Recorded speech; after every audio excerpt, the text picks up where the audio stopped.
اعوذ باللہ من الشیطان الرجیم، بسم اللہ الرحمن الرحیم۔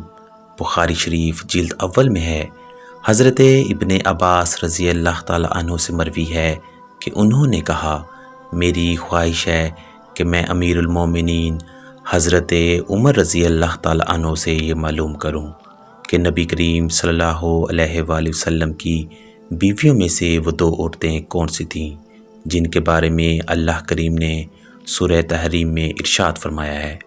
آپ کہتے ہیں، ایک مرتبہ میں نے حضرت عمر کے ساتھ حج کیا، آپ راستے سے مڑے تو میں بھی چھاگر لے کر ان کے ساتھ مڑا۔ وہ آگے چلے گئے اور اپنی حاجت پوری کی۔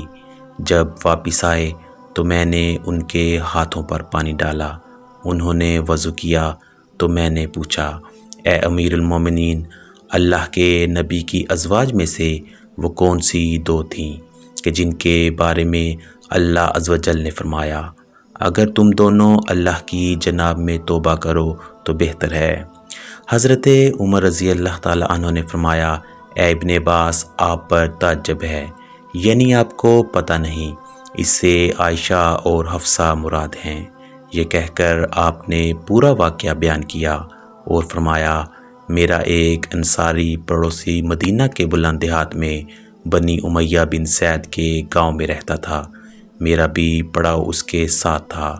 ہم باری باری حضور نبی کریم صلی اللہ علیہ وآلہ وسلم کی بارگاہ میں حاضر ہوتے تھے۔ ہم قریش کے لوگ عورتوں پر غالب رہا کرتے تھے، لیکن جب ہم مدینہ میں انصار کے پاس آئے تو دیکھا کہ ان کی عورتیں ان پر غالب ہیں۔ یہ رنگ دیکھ کر ہماری عورتوں نے بھی انصاری عورتوں کا وطیرہ اختیار کر لیا۔ ایک بار ایسا ہوا کہ میری بیوی نے مجھے جواب دیا جس پر میں اس سے ناراض ہوا۔ وہ کہنے لگی، آپ میرا جواب دینا کیوں برا سمجھتے ہیں؟ حالانکہ نبی کریم کی بیویاں بھی ایسا کرتی ہیں، اور ان میں سے کوئی تو شام تک آپ صلی اللہ علیہ وآلہ وسلم سے خفا رہتی ہیں۔ حضرت عمر رضی اللہ تعالیٰ عنہ فرماتے ہیں، یہ سن کر میں گھبرایا اور کہا، ان میں سے جو بھی ایسا کرتی ہیں وہ بڑا نقصان اٹھائے گی۔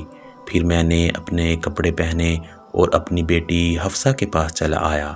میں نے حفصہ سے کہا، کیا تم میں سے کوئی سارا دن اور رات رسول اللہ صلی اللہ علیہ وآلہ وسلم کو غصہ میں رکھتی ہے؟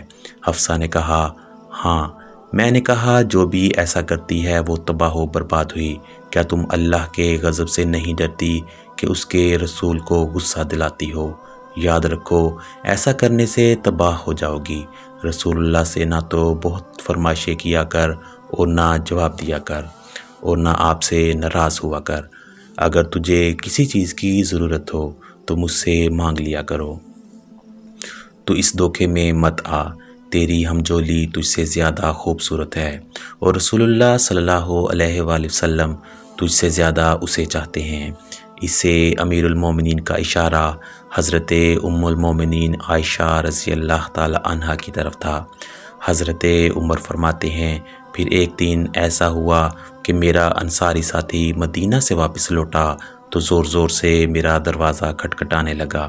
میں نے پوچھا، کیا ہوا؟ کہنے لگا، رسول اللہ صلی اللہ علیہ وآلہ وسلم نے اپنی بیویوں کو طلاق دے دی ہے۔ میں نے جو ہی یہ سنا تو کہا، حفصہ تباہ و برباد ہو گئی۔ میں تو پہلے ہی سمجھ گیا تھا کہ ایسا ہونے والا ہے۔ آپ فرماتے ہیں، میں نے جلدی سے اپنے کپڑے تیار کیے اور صبح کی نماز رسول اللہ کے ہمراہ پڑھی۔ اللہ کے نبی نماز سے فارغ ہوئے تو اکیلے اپنے بالا خانہ میں جا کر لیٹ گئے۔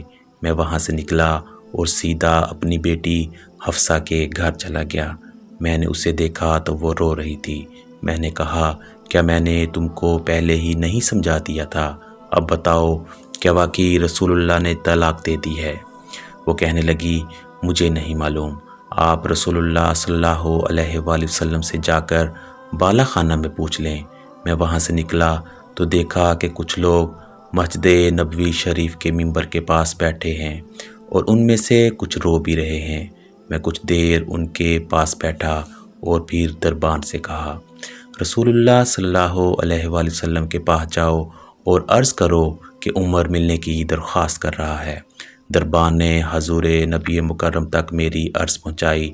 مگر آپ نے خاموشی اختیار فرمائی، یہاں تک کہ دربان واپس آیا اور مجھے تمام بات کہہ دی۔ میں یہ خاموشی سمجھتا تھا، لہٰذا میں واپس مڑا اور دوبارہ لوگوں کے پاس جا کر بیٹھ گیا۔ پھر کچھ دیر بعد میں دوبارہ اٹھا اور ملاقات کی درخواست کی، مگر پھر حضور نبی کریم صلی اللہ علیہ وآلہ وسلم نے خاموشی اختیار فرمائی۔ پس جب تیسری بار میں نے غلام کو اندر اجازت کے لیے بھیجا تو پھر اس نے باہر آ کر وہی کہا۔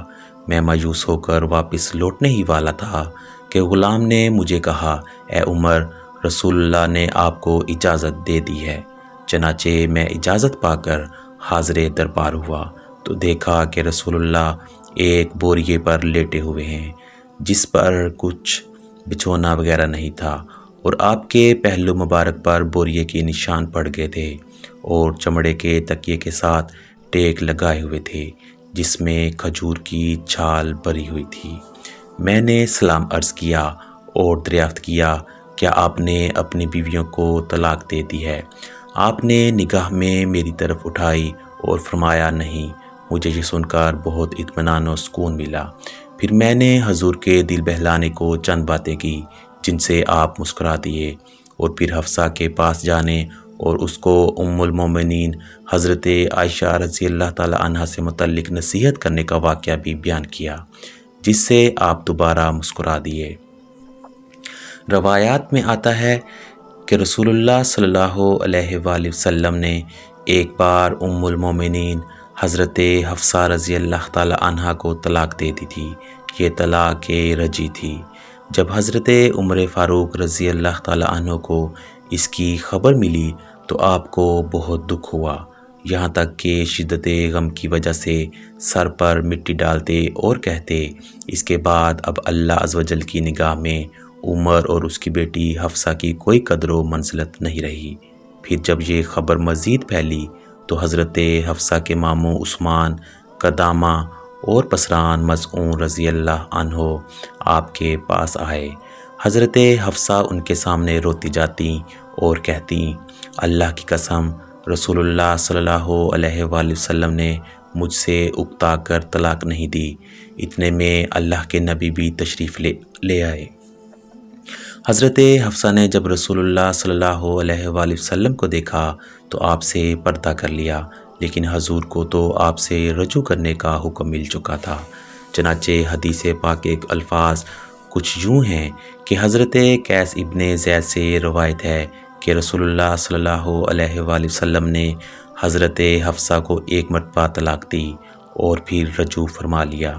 اس کی وجہ یہ تھی کہ حضرت جبرائیل علیہ السلام نے آپ سے کہا، آپ حفصہ سے رجعت کر لیں، کیونکہ وہ بہت روزہ رکھنے والی اور بہت نماز پڑھنے والی ہیں، اور وہ جنت میں بھی آپ کی زوجہ ہوں گی۔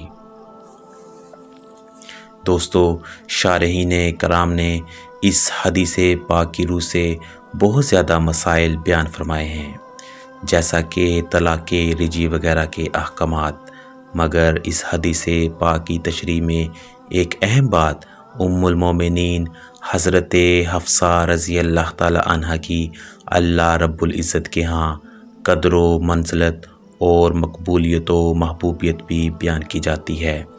بلا شبہ اس میں آپ رضی اللہ تعالی عنہا کی سیرت و کردار کے پہلو کو اجاگر کیا گیا ہے۔ دعا ہے اللہ وحدہ لا شریک آپ کی مرکز پر انوار پر اپنی لاتعداد رحمتوں کا نزول فرمائے اور آپ کے صدقے ہمیں کامل ایمان کی دولت نصیب فرمائے۔ آمین یا رب العالمین۔